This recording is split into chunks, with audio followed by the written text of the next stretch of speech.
Dear student, आज के lecture में मैं 4th सेम मैकेनिकल इंजीनियरिंग के छात्रों के लिए हाइड्रोलिक्स एंड न्यूमेटिक्स के चैप्टर 4 फ्लो थ्रो पाइप के बारे में डिस्कशन करूंगा। यानी what is flow through pipe. Flow through pipe, देखो कोई भी फ्लूइड, कोई भी द्रव या तो पाइप के द्वारा एक स्थान से दूसरे स्थान को ले जाता है या चैनल के द्वारा फ्लो करता है। यानी दो ही माध्यम होते हैं फ्लो करने के, या तो पाइप के द्वारा या चैनल के द्वारा। तो देखो सबसे पहले चीज पाइप होता क्या है, व्हाट इज पाइप। तो पाइप क्या है, पाइप या नल किसी भी क्रॉस सेक्शन वाली ऐसी क्लोज कंड्यूट को कहते हैं जिसमें कोई भी फ्लूइड, लिक्विड या गैस किसी दाब के अधीन यानी अंडर प्रेशर पूरा भर कर बहता है। ठीक है भाई, कि मतलब कोई क्लोज कंड्यूट है, वो इधर सर्कुलर भी हो सकती है, रेक्टेंगुलर भी हो सकती है, स्क्वायर भी हो सकती है, लेकिन क्लोज कंड्यूट है ना। नलिका, कंड्यूट मीन्स नलिका, क्लोज नलिका, बंद नलिका, जिसमें कि कोई भी द्रव पूरा भर के प्रवाहित होता है अंडर प्रेशर। ठीक है, अंडर प्रेशर यानी जो पाइपों में प्रवाह है वो अंडर प्रेशर होता है लिक्विड के प्रेशर के कारण और उस प्रेशर डिफरेंस के कारण। तो आज के युग में किसी भी तरल पदार्थ को, चाहे वो द्रव हो या गैस हो, इन्हें एक स्थान से दूसरे स्थान पर लाने ले जाने अथवा ट्रांसमिट करने के लिए, यानी एक स्थान से दूसरे स्थान तक कोई लिक्विड ले जाएं या गैस ले जाएं, इनके लिए मोस्टली पाइपों का ही प्रयोग करते हैं। जैसे कि नगरों में, महानगरों में वाटर सप्लाई, फ्यूल गैस की सप्लाई, ऑयल, गैस, भाप, मतलब स्टीम आदि के, तेल शोधक यानी रिफाइनरीज व अन्य जो भी कारखाने हैं उनमें सप्लाई जो करते हैं हम, वो सब पाइपों के द्वारा ही होती है। और जो ड्रेनेज सिस्टम है, जैसे मल आदि को घरों या कारखानों से स्थानांतरित करने के लिए, या टरबाइन में पानी व भाप की सप्लाई आदि के लिए पाइपों की आवश्यकता पड़ती है। यानी बहुत जगह पाइपों का उपयोग बहुत ज़्यादा होता है किसी भी गैस को, यानी किसी भी फ्लूइड को सप्लाई करने के लिए, चाहे वो लिक्विड फ्लूइड हो चाहे वो गैसियस फ्लूइड हो। ठीक है, तो इसको कहते हैं हम पाइप। और इसकी उपयोगिता क्या है। अब पाइप फ्लो और चैनल फ्लो, देखो फ्लो में डिफरेंस है दोनों में। पाइप फ्लो क्या होता है, चैनल फ्लो क्या होता है। तो अभी मैंने आपको बताया कि हाइड्रोलिक्स में नल या पाइप में प्रवाह से तात्पर्य है कि द्रव पाइप की काट को पूरा भरकर किसी दाब के अंतर्गत यानी अंडर प्रेशर प्रवाहित हो रहा हो। यानी पाइप कोई भी खाली ना हो, पूरा फुल भरा हुआ हो। ठीक है, तो अंडर प्रेशर जो है वो फ्लो हो रहा हो।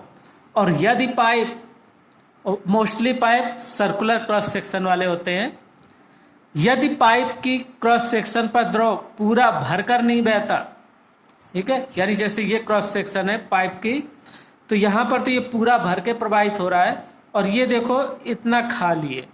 ठीक है, तो यदि पूरा द्रव भरकर नहीं बहता तो खाली स्थान के कारण उसमें क्या होगा, वायुमंडलीय दाब आ जाएगा, यानी एटमॉस्फेरिक प्रेशर होगा। ठीक है, अर्थात द्रव की ऊपरी सतह वायुमंडल के संपर्क में होती है। तो ऐसा प्रवाह वायुमंडलीय प्रवाह कहलाता है तथा यह पाइप फ्लो नहीं कहलाता बल्कि चैनल में प्रवाह कहलाएगा। ठीक है, अगर द्रव पूरा भर के पाइप की क्रॉस सेक्शन को पूरा भर के, ये मान लो क्रॉस सेक्शन और ऐसा ये पाइप दिखाया गया है, तो ये पूरा भरा होना चाहिए, पूरे टच होना चाहिए। तो अगर पूरा टच हो रहा है, पूरा भर के प्रवाहित हो रहा है, तब तो ये कहलाएगा पाइप फ्लो। और अगर ये कुछ खाली है, मतलब यहीं तक फ्लो कर रहा है, मान लो खाली है, तो इसके ऊपरी खाली स्थान में एटमॉस्फेरिक प्रेशर होगा, तो ये क्या कहलाएगा, वायुमंडलीय प्रवाह। और वायुमंडलीय प्रवाह और वायुमंडल में अंडर वायुमंडल प्रेशर और ग्रेविटी के कारण जो प्रवाह होता है वो चैनल प्रवाह कहलाएगा। तो इसी को पाइप और फ्लो और चैनल फ्लो में ये अंतर है कि पाइप फ्लो में कि द्रव पाइप की क्रॉस सेक्शन को पूरा भर के प्रवाहित होता है, जबकि चैनल में ऊपरी सिरे पर वायुमंडलीय दाब होता है, यानी वायुमंडलीय दाब के अंतर्गत प्रवाह होता है। अब कुछ इसमें डेफिनीशन है, जब पाइप फ्लो पढ़ने जाते हैं आगे जो भी पढ़ेंगे उससे पहले सब इम्पॉर्टेंट डेफिनीशन जो हमेशा आपको टिप में रखना है। सबसे पहले एक डेफिनीशन आती है वेटेड पेरीमीटर, यानी पाइप या चैनल की एरिया ऑफ क्रॉस सेक्शन की वह लंबाई जो प्रवाहित द्रव के कांटेक्ट में रहती है, यानी जो द्रव फ्लो कर रहा है तो ये इसकी पूरी ये लंबाई यानी उसकी क्रॉस सेक्शन की जो पूरी लंबाई जो कि द्रव के कांटेक्ट में होती है। तो देखो पाइप के केस में कांटेक्ट में क्या होता है, इसकी पूरी पेरीफेरी होती है। चैनल के केस में जितना भरा हुआ होगा, जैसे अगर रेक्टेंगुलर चैनल है तो उसकी चौड़ाई पूरी होगी और ऊंचाई जितनी गहराई तक द्रव भरा होगा उतनी होगी उसके कांटेक्ट में। तो अगर चैनल के 2 सिरे गहराई के होते हैं, एक चौड़ाई के, तो B+2H होगी चैनल के केस में, अगर रेक्टेंगुलर चैनल है। ठीक है, तो पाइप के केस में वेटेड पेरीमीटर यानी पाइप या चैनल की एरिया ऑफ क्रॉस सेक्शन की वह लेंथ जो प्रवाहित द्रव के कांटेक्ट में रहती है भीगी परिमाप कहलाती है। तो ये लेंथ पूरी, ठीक है, ये लेंथ जो है वो भीगी परिमाप कहलाती है और इसे हम P से प्रदर्शित करते हैं हाइड्रोलिक्स में। यदि D डायमीटर व्यास के पाइप में, D डायमीटर का व्यास का पाइप है, द्रव पूरा भर का प्रवाहित हो रहा है, ये फुल भरा हुआ है, तभी ये पाइप फ्लो कहलाएगा ही तभी।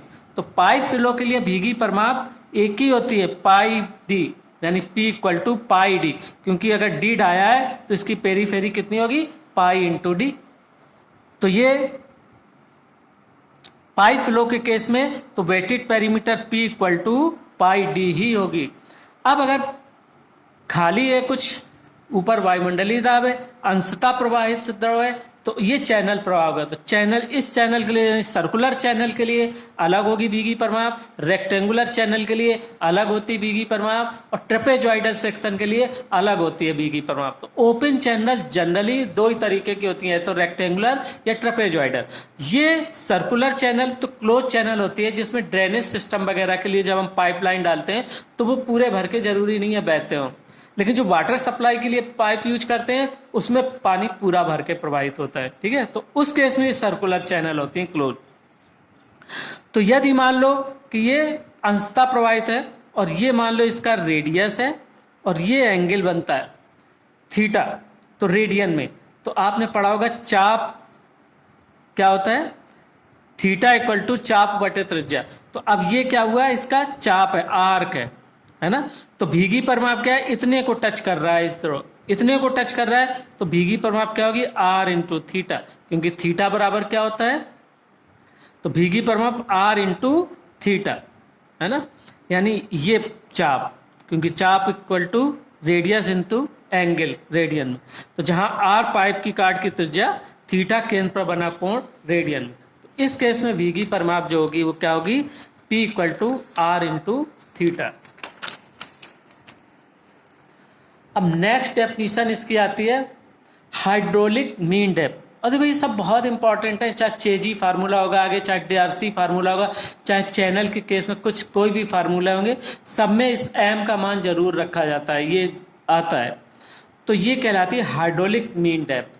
तो हाइड्रोलिक मीन डेप्थ क्या है कि पाइप में बह रहे, यानी किसी भी पाइप में फ्लो कर रहे द्रव की क्रॉस सेक्शनल एरिया A तथा इसकी भीगी परिमाप वेटेड पेरीमीटर P, यानी भीगी परिमाप वेटेड पेरीमीटर P के अनुपात को हाइड्रोलिक मीन डेप्थ कहते हैं और इसे जनरली m से प्रदर्शित करते हैं। तो इसे m से प्रदर्शित करते हैं, तो m = A/P। तो वृत्ताकार पाइप काट के पाइप के लिए, यानी अगर पूरा भर के प्रवाहित हो रहा है तो उसकी वेटेड पेरीमीटर क्या होगी, पाई डी, और उसका एरिया कितना होता है, π/4 d²। तो हाइड्रोलिक मीन डेप्थ क्या होगी, π/4 d² πd। तो ये बराबर कितनी होगी, d/4 मीटर। यानी हाइड्रोलिक मीन डेप्थ जो होती है, जो पाइप फ्लो के केस में, क्योंकि पाइप फ्लो कहलाता ही तभी है जबकि ये पूरा भर के प्रवाहित हो रहा है, तो पाइप फ्लो के केस के लिए hydraulic mean depth m = constant होती है, d/4 ही होती है, क्योंकि एरिया होगा π/4 d² और वेटेड पेरीमीटर पाई डी। तो उसका जो हाइड्रोलिक मीन डेप्थ जो होगी वो क्या होगी, D/4। तो यानी पाइप में फ्लो कर रहे द्रव की cross section area of cross section A और उसकी वेटेड पेरीमीटर P के अनुपात को हाइड्रोलिक मीन डेप्थ कहते हैं। इसे m से प्रदर्शित करते हैं और m = A/P, और वृत्ताकार पाइप के लिए m बराबर A/P, A बराबर होता है π/4d² और P बराबर होता है πd। तो कितना हो जाएगा, D/4 मीटर। अब मान लो हमने इसके ये काट देखी, जो इसका B था जो अंशतः प्रवाहित था, अगर इसकी त्रिज्या r है और इसका एंगल थीटा है तो वेटेड पेरीमीटर होगी r × थीटा। और एरिया क्या होगा, एरिया इसका कैसे निकालेंगे, तो ये कैसे होगा, r² theta minus sine theta upon r × theta. इस केस में ये फार्मूला यूज करेंगे तो ये बराबर होगा r/2 1 minus sine theta upon theta. ठीक है, तो ये चैनल के केस में, जबकि वृत्ताकार चैनल है तो मोस्टली आपको पाइप फ्लो जो पढ़ना है इस चैप्टर में, तो पाइप फ्लो से मतलब ही यही होता है कि पाइप पूरा भर के प्रवाहित हो। तो आपको इस चीज को याद रखना है, ये यानी m मीटर, ये m बराबर, आपको ये याद रखना है m बराबर D/4 मीटर, क्योंकि D गहराई की इकाई मीटर होती है। अब आता है नेक्स्ट जो इस डेफिनेशन है जो आपको याद रखना है, हाइड्रोलिक ग्रेडियंट या हाइड्रोलिक स्लोप भी इसको कहते हैं, यानी द्रवीय प्रवणता एवं ढाल। ढाल क्या होता है कि देखो, जब हम कहीं पाइप में फ्लो कराते हैं, पाइपलाइन बिछाते हैं, एक स्थान से दूसरे स्थान को कोई द्रव प्रवाहित करते हैं, तो क्या होता है कि जब पाइप के सरफेस कांटेक्ट में जो पार्टिकल होते हैं और द्रव के जो पार्टिकल होते हैं उनके बीच में फ्रिक्शन होता है, तो उस फ्रिक्शन के कारण हेड लॉस होता है। तो हेड किस में लॉस होता है, क्योंकि अंडर प्रेशर प्रवाहित हो रहा है तो प्रेशर एनर्जी में लॉस होता है। तो उस प्रेशर में जो लॉस होता है, तो यूनिट लेंथ में जो प्रेशर में लॉस होता है, यानी जो हेड लॉस होता है HF, तो उसको कहते हैं हम हाइड्रोलिक ग्रेडियंट, यानी इकाई लंबाई में हेड लॉस। और हेड किस में लॉस होता है, ड्यू टू फ्रिक्शन, फ्रिक्शन के कारण हेड लॉस होता है। और हेड लॉस क्या होता है, जो प्रेशर ड्रॉप होता है। कहते हैं ना कि जब द्रव प्रवाहित होता है कि भाई तुम्हारा घर बहुत दूर है टंकी से, पानी जब सप्लाई होती है तो हमारे घर में तो प्रेशर बहुत कम आ रहा है। क्यों कम आ रहा है, कि बीच में सब प्रेशर लॉस हो गया, बहुत जगह एग्जिट के कारण, फ्रिक्शन के कारण बहुत सारे लॉसेज होते हैं, बैंड के कारण। अभी आगे ये भी सब पढ़ाएंगे कि हेड लॉसेस कितने तरीके के होते हैं। तो ये सब लॉस होता है। लॉस किसमें होता है, लॉस इन प्रेशर एनर्जी, यानी प्रेशर ड्रॉप होता है। तो जब ही तो कहते हैं प्रेशर नहीं आ रहा भाई, प्रेशर नहीं आता तो पानी नहीं चढ़ता घर में। ठीक, तो पाइप के केस में प्रेशर, अंडर प्रेशर ही फ्लो होता है, तो जो लॉस होता है वो प्रेशर एनर्जी में मोस्टली। तो घर्षण के कारण शीर्षानी HF तथा पाइप की लंबाई के अनुपात को हाइड्रोलिक ग्रेडियंट कहते हैं। यानी हाइड्रोलिक ग्रेडियंट I बराबर head loss due to friction upon length of pipe. देखो इसका मैंने PDF भी आपके ग्रुप में भेज दिया है, जो भी नोट्स है, मेन पॉइंट है उन्हीं को ठीक से पढ़ना है आपको। तो I = HF अपॉन L। तो ये जब हम I होता है वो एंगल में निकालते हैं, तो उसी हिसाब से हम स्लोप देते हैं कि इतने किलोमीटर में इतना झुक जाएगा। तो जब भी हम पाइपलाइन बिछाते हैं तो एकदम सीधे सीधे फ्लैट करके नहीं बिछाते, जिस ओर से द्रव प्रवाहित होना है और जहां तक द्रव ले जाना है वहां धीरे धीरे स्लोप देते जाते हैं। जब अंदर खुदाई करके पाइप लाइन डालते हैं तो थोड़ा थोड़ा स्लोप देते जाते हैं। ठीक है, तो यानी ये भी याद रखना, इसको स्मॉल I से रिप्रेजेंट करते हैं। तो small I = HF upon L, यानी head loss due to friction in unit length, इकाई लंबाई में। ठीक, अब एक चौथी डेफिनेशन आती है। इस सिर्फ आपको डेफिनेशन याद रखना है, जब कभी पाइपलाइन डिजाइन वगैरह करते हैं तो वहां पर इसका उपयोग करते हैं। क्या करते हैं, रिलेटिवली रफनेस। रफनेस किसके कारण होती है, फ्रिक्शन के कारण।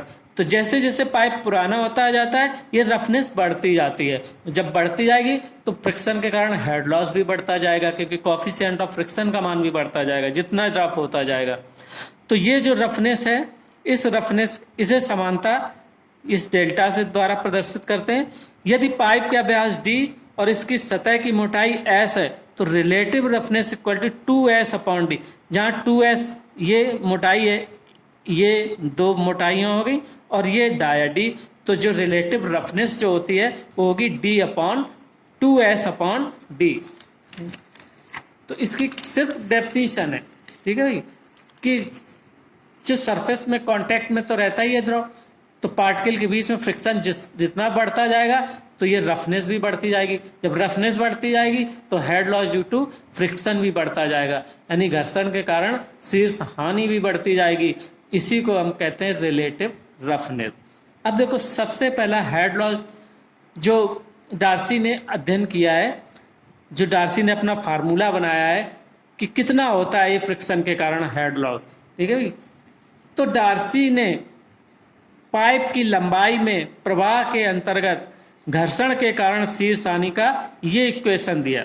अब मान लो किसी डी डाया का पाइप का क्रॉस सेक्शन है, यानी डी डाया, ठीक है, तो एरिया होगा π/4d²। और मान लो हमें इस क्रॉस सेक्शन से इस क्रॉस सेक्शन तक फ्लो कराना है, यानी 1 से 2 तक फ्लो कराना है, तो इसकी लेंथ है मान लो l, यानी फ्लो लेंथ मान लो l, और इसमें जो द्रव प्रवाहित हो रहा है उसका अपेक्षिक भार देखो, हर द्रव के लिए अलग अलग रफनेस होगी और हर द्रव के लिए फ्रिक्शन भी अलग अलग होगा, क्योंकि उसकी विस्कोसिटी अलग अलग होती है, तो पार्टिकल के बीच में फ्रिक्शन भी अलग अलग होता है। और मोस्टली जो लॉस होता है पाइप फ्लो के अंतर्गत वो फ्रिक्शन के कारण ही होता है। और दो तरीके के फ्रिक्शन काम करते हैं, एक तो विस्कोसिटी के कारण द्रव के अपने ही पार्टिकल में आपस में फ्रिक्शन, और द्रव के पार्टिकल और पाइप के जो कॉन्टेक्ट सतह के जो पार्टिकल है उनके बीच फ्रिक्शन, ठीक है भाई। तो स्मॉल w हर द्रव का अलग अलग होता है, तो इस पर भी डिपेंड करेगा। तो specific weight of liquid L is the एक क्रॉस सेक्शन से दूसरे क्रॉस सेक्शन तक की लंबाई, यानी यहां से यहां तक फ्लो करने पे अगर हम लॉस निकालें कितना होगा, कि यहां से द्रव प्रवाहित हुआ और यहां तक पहुंचा तो बीच में कितना लॉस हो गया। तो यही डार्सी ने फार्मूला अपना दिया है। इसका डेरिवेशन नहीं है आपके सिलेबस में, आपको बस समझाना है ऐसे चित्र बना के। तो small w specific weight of liquid है, v मान लो प्रवाह की औसत गति है, कि यानी यहां से यहां तक प्रवाहित होने में द्रव की जो औसत गति है, औसत गति कैसे निकालते हैं, डिस्चार्ज अपॉन एरिया से, कि यहां हमने डिस्चार्ज किया, इस क्रॉस सेक्शन में डिस्चार्ज नापा कि इतना क्यूब प्राप्त हुआ, इतना वॉल्यूम पर मिनट मिला या इतना वॉल्यूम पर सेकेंड मिला, उसको कन्वर्ट कर लिया, तो एरिया ए था, तो average velocity v equal to क्या हो जाएगी, ये हो जाएगी q अपॉन ए। इससे आपने एवरेज वेलोसिटी निकाली, तो ये हमने मानी औसत गति। तो अब चित्र के अनुसार जो इन दोनों के बीच में जो प्रेशर ड्रॉप होगा, यानी शीर्ष हानि जो होगी HF, वो होगी small p1 upon small w minus small p2 upon small w। यानी मान लो यहाँ पर प्रेशर इंटेंसिटी मान लो है p1 और यहाँ पर प्रेशर इंटेंसिटी मान लो p2, तो प्रेशर ड्रॉप इतना होगा। और ये प्रेशर ड्रॉप हम किससे मेजर करते हैं, आइदर डिफरेंशियल मैनोमीटर या 2 पीजियोमीटर लगाते हैं, लेकिन बेस्ट तरीका है डिफरेंशियल मैनोमीटर लगा के उनके बीच का अंतर x पढ़ लिया, और x पढ़ने के बाद ये HF बराबर XS-1, जो पिछले लेक्चरों में भी मैंने एक्सप्लेन किया है फ्लूइड फ्लो में, ठीक है। तो इसके अनुसार HF ये होगा। तो डार्सी ने जो फार्मूला दिया कि ये जो HF निकलता है ये बराबर होना चाहिए 4FLV² अपॉन 2GD, जहां पर F इज द घर्षण गुणांक, यानी कांस्टेंट जो पाइप की रफनेस पर निर्भर करता है, और G जो है वो ग्रेविटेशनल एक्सेलरेशन है, ठीक है। बाकी L लेंथ है, V जो है, तो ये डार्सी का फार्मूला है, HF बराबर 4FLV² अपॉन 2GD। तो अब कभी कभी तो केवल डार्सी और चेजी का फार्मूला पूछा जाता है, और कभी ये पूछा जाता है कि विभिन्न प्रकार के हेड लॉसेस कौन सी होती हैं। तो विभिन्न प्रकार के हेड लॉसेस आगे हम अगले लेक्चर में आपको एक्सप्लेन करेंगे, बीच में भी और भी चीजें वो बताएंगे। अब देखो, इसी डार्सी ने क्या किया, इस डार्सी को चेजी ने अपने सूत्र में बदला, कि चेजी ने कहा कि चैनल में जब प्रवाहित हो रहा है कोई द्रव, तो जो head loss due to friction है उसके कारण जो वेलोसिटी होगी वो कैसे निकालते हैं, वो चेजी ने इसको बदला। कैसे बदला, कि देखो भाई कि है इसका डार्सी का जो इक्वेशन क्या है, अभी पीछे क्या लगे, HF बराबर 4FLV² अपॉन 2G। देखो यहाँ 4 क्यों रखते हैं, 4F is the constant, 4F ही बेसिकली डार्सी का कांस्टेंट है, ये 4F इज द कांस्टेंट, है ना। एफ तो कोफिशिएंट ऑफ फ्रिक्शन है, लेकिन ओवरऑल कांस्टेंट 4F ही लेते हैं। ठीक है भाई। तो अब इस समीकरण को हम कैसे लेंगे, वी स्क्वायर बराबर क्या हो जाएगा, देखो HF/L, और ये उधर होगा D ऊपर चला जाएगा, और ये 4 नीचे आ गया, और ये 2G ऊपर चला गया, और ये F नीचे आ गया। तो क्या हो जाएगा, HF/L D/4 इंटू 2G/F। तो देखो पाइप के लिए, पाइप फ्लो के लिए क्या होगा, पाइप फ्लो क्या होता है, जब पूरा भर के प्रवाहित हो रहा है। तो पाइप फ्लो के लिए अभी डेफिनेशन पढ़ी थी आपने, हाइड्रोलिक ग्रेडियंट। तो head loss in unit length, तो यानी HF/L is the small I. ठीक है, HF/L equal to small I, और D/4 इज द सर्कुलर पूरे भरे पाइप की hydraulic mean depth small M. Small M बराबर था ना A/P, तो A बराबर π/4 D² P equal to πD, तो वो D/4 निकल के आई थी। तो पाइप के केस में ये हो जाएगा स्मॉल एम। तो समीकरण 1 से इससे क्या हो जाएगा, V² equal to M into I into 2G/F। अब 2G, G is also constant और F is the coefficient of friction. ये अलग अलग पाइप का निकाल के कांस्टेंट रख लिया। तो ये टोटल जो कांस्टेंट था √2GF, this is the चेजी constant. इन्होंने चेजी ने अपने इसको कांस्टेंट दे दिया, यानी चेजी इज कांस्टेंट C। तो इसके आधार पर जो पाइप की average velocity V equal to होगी C√MI। तो चेजी ने जो किसी पाइप या चैनल की एवरेज वेलोसिटी निकालने का अपना फार्मूला दिया, और this is equal to V equal to C√MI। This is called the Chezy formula. और ये सब बड़े पॉपुलर फार्मूले हैं भाई, इनको याद भी रखना आपको किसी कंपटीशन के लिए भी। चेजी, डार्सी और ये भी जितने हेड लॉस के कारण जो भी फार्मूले हैं, ये सब बिल्कुल टिप पे आपको याद कर लेने हैं। ठीक है भाई। अब देखो एफ का जो कोफिशिएंट ऑफ फ्रिक्शन का मान है वो निकालने का ये फार्मूला है। नए पाइप के लिए निकालते हैं ये इंपीरिकल फार्मूला कहलाते हैं। ये इन्होंने डार्सी ने और इन्होंने एक्सपेरिमेंट करके और ये फार्मूले दिए हुए हैं कि इससे लगभग मान आता है। देखो एग्जैक्टली तो सही नहीं आता फार्मूलों से, लेकिन एक्सपेरिमेंट करके हम लगभग करीब पहुंचते हैं उनके। देखो 100% तो कोई चीज नहीं आती सही। तो F इक्वल टू 0.005 1 + 1/35D ये दिया है नए पाइप के लिए, और पुराने पाइप के लिए F इक्वल टू 0.01 1 + 1/35D, जहां D is the dia of pipe. अब एक चीज और आती है, ये अभी हमने आपको जब फ्लो ऑफ फ्लूइड्स पढ़ाया था तो उसमें हमने टाइप्स ऑफ फ्लो पढ़ाया था। टाइप्स ऑफ फ्लो में बताया था हमने laminar flow and turbulent flow. तो लैमिनर फ्लो जब एक लेयर दूसरे लेयर के ऊपर आसानी से फिसलते हुए बहती है, और टर्बुलेंट जबकि पार्टिकल की वेलोसिटी निश्चित नहीं होती, इडी करंट डेवलप होती है, इधर उधर भागते हैं। तो इस प्रवाह को बाइफर्केट करने के लिए रेनॉल्ड ने अपने 2 एक्सपेरिमेंट किए थे, यानी एनर्जी लॉस एक्सपेरिमेंट और कलर बैंड एक्सपेरिमेंट। और इसके आधार पर इन्होंने क्या किया कि इसका निर्धारण, यानी प्रवाह लैमिनर या टर्बुलेंट है, रेनॉल्ड संख्या पर निर्भर करता है। इन्होंने अपनी एक फार्मूला दिया। तो रेनॉल्ड ने अपने 2 प्रयोगों, एनर्जी लॉस एक्सपेरिमेंट एवं कलर बैंड एक्सपेरिमेंट द्वारा पाया कि बंद पाइप से बहते पाइप का प्रवाह न केवल उसकी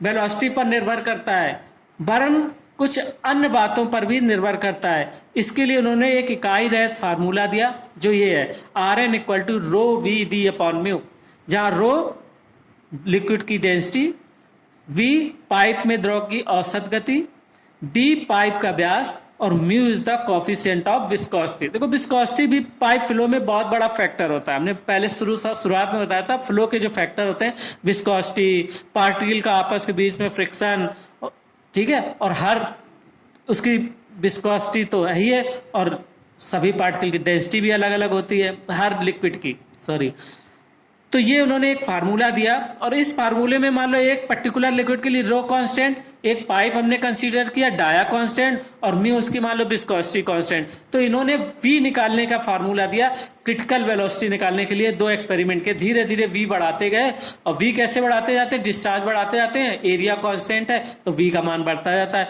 फिर उन्होंने इस V के मान पर उन्होंने ये फार्मूला रखा, और इस V का मान इसमें रखने के बाद ये सब तो कांस्टेंट रख दिए, V का मान बढ़ाते गए और रखते गए। तो अगर इसको कैलकुलेशन करने के बाद Rn का मान 2000 से कम है तो प्रवाह लैमिनर होगा, और Rn का मान 4000 से अधिक है, 4000 या उससे ऊपर है तो टर्बुलेंट होगा, और 2000 से 4000 के बीच में है तो प्रवाह अनिश्चित होगा। ठीक है, तो यानी मिक्स फ्लो होगा। ठीक, तो आज के लेक्चर में यहीं तक, फिर अगले वीडियो लेक्चर में आगे की चीज़ें बताएंगे कि what is siphon, what is anchor block, types of head losses. तो ये सारी चीज़ें अब अगले लेक्चर में एक्सप्लेन करेंगे। Okay, thank you.